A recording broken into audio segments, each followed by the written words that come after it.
I'm Grace Dawes. I'm the editor of Movement, and you're joining us for another episode of On the Move podcast as part of the Move events. And kindly today, I'm joined by Nico Kersten, the CEO of Mercedes Pay. Hi, Nico. It's so nice to join with you today. How are you? Hey Grace, I'm fine. I'm fine. Yeah, thanks for having me. Today, we're going to have a little conversation about digital wallets and in-car payments, which is a very new concept to a lot of people. I've personally never had any form of in-car payments. I have a digital wallet on my phone, but I've never Okay. had it in a car. First of all, let me ask you, what is Mercedes Pay? Yeah. In the end, you can imagine Mercedes Pay as the fintech part of the Mercedes-Benz Group. We are enabling is on the one side payment. So for our businesses, accepting digital payments, and this can be car sales, but can be also then the usage phase. You know, when you are using your car and you want to buy something. So on top of that. We of course try to make it as convenient as possible for the customer. We talk about in-car later, but also if you have like stationary payments when you go to the dealerships, there are some use cases that are also supported with digital payments. And in the end, as I said, it's like a summary of technical solutions, but also the know-how hub for digital payments within Mercedes-Benz. Well, thank you. I know you say a bit about convenience and sort of seamless payments, but what are the main benefits of having a digital wallet in the car? I mean, in the end, it's all about, customer convenience and taking a little bit away that friction of your daily life, So, I mean, my mom lives a little bit away, and she regularly visits us with a train. So what am I doing as a good son? I'm, of course, picking her up from the train station. And that is the aim I have, picking up my mom at the train station. I know that I need to find a parking spot. I know that I have to pay for that parking spot. But is that something that I like? No, I just want to pick up my mom, right? And this is, I would say, the main idea why we think in-car payment is something that could ease up your life. What we did there is that we built payment technology into the car. We have our own software in the car, and we have our payment piece. And bringing that together turns, in the end, the car into a payment device. You just mentioned you're using your wallet on the phone, and maybe just to transfer it from a technological perspective, we are enabling the same in the car. Whether it's a payment which is in the background where there is no customer interaction, or even so-called CIT payments, where you have on the dashboard, on the big tablets that now every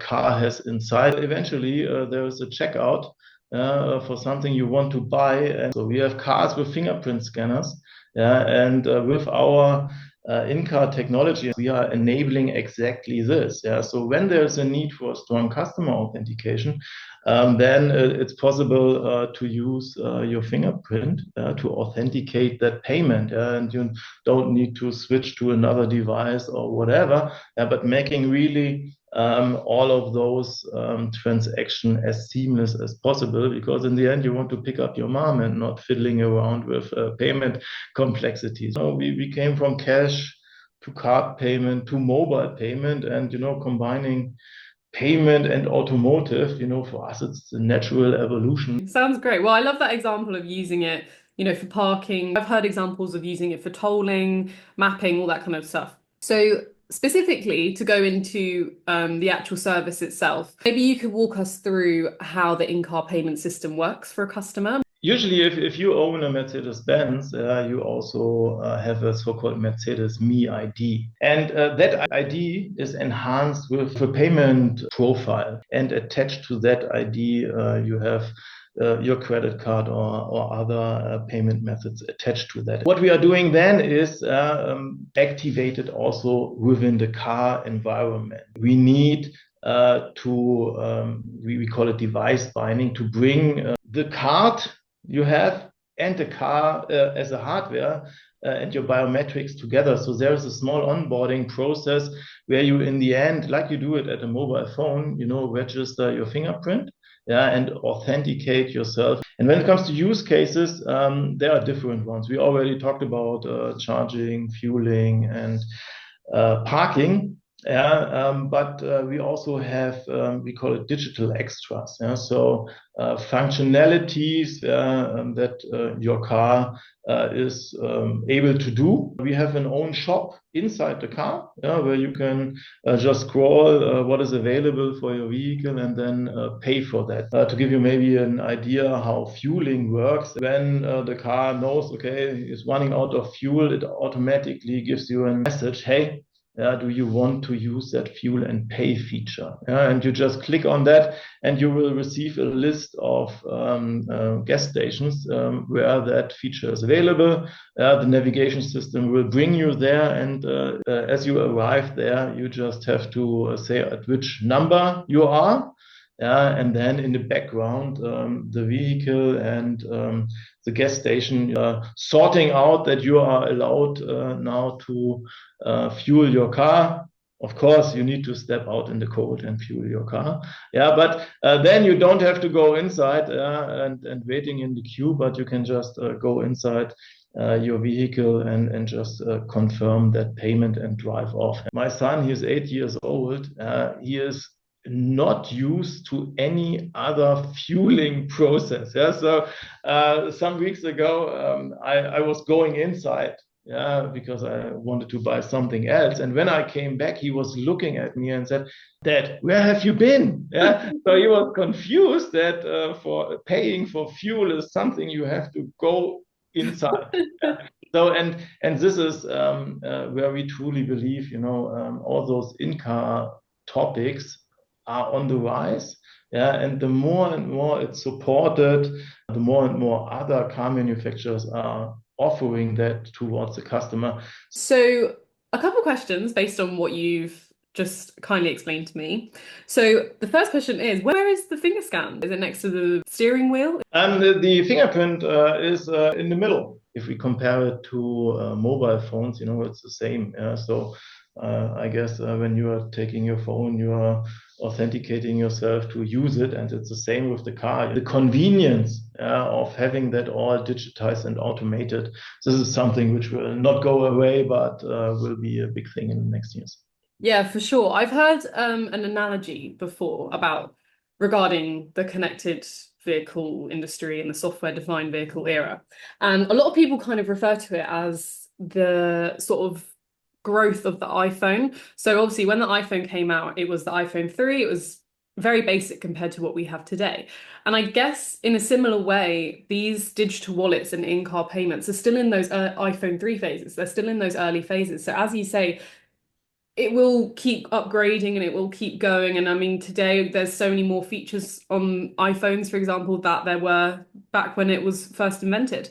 So, like you said, it's not going to go away, but it will keep developing. I mean, the cars that are produced nowadays, they are, yeah, like iPhones on wheels, right? Yeah. So there's so much technology in there. Yeah? Going back to what you were talking about previously about the Visas and the MasterCards, um, last year at Move America, one of the Move events, a panelist suggested that digital wallets in cars should be managed and developed by banks, and automakers should just focus on car construction only. I Mhm. wanted to ask you about what your thoughts are on this, what your opinions are on this, and why is it important that the automakers are the ones that create subsidiaries like Mercedes Pay to take care of these in-car payments? Yeah, that's a great question. Yeah. So I think for us, scratching out the payment part and giving it away, yeah, would be like a gap in the user journey. So that's why for us it's really crucial to own and define the customer journey. This is the one part which is important for us as an OEM. The second one is automotive payments are quite complex. We already talked about parking, fueling, and parking. This might be like 1, 2, 3 euros. Yeah, so very small basket sizes. But for example, in the UK, the complete vehicle can be bought in a digital process, and there we are moving like 100,000 euro from the account of our customer to our market organization. And this is, a quite big complexity. This is something that you as a manufacturer, want to have under control and make it scalable, right? And that's why we invested heavily in that technology where we can work together with multiple I would say, fintech banking players all over the world, right? So for me, it's not a question, okay, is it them or us? It's really like a partnership. In certain geographies, we are not the ones that are experts in moving money from one bank to the other. And that's why banks are crucial partners for us. A strong partnership is unbelievable important, and this is how we work together. Yeah, great. So just going in a bit more about how you interact with banks. I know you said that partnership is very important and very crucial, but what does that look like? How do you work with the banks? Why have the banks not been the ones to set this up? How do you work together to do it? So what we are doing is, and I already mentioned the different use cases that we support. Of course, we also discuss with our markets, with our partners internally, what kind of payment method they should offer. Yeah, and necessarily, this is a difference when I buy a complete vehicle compared to paying for a parking ticket or fueling my car. Yeah, so what we need is as a merchant in such a complex environment, extreme flexibility.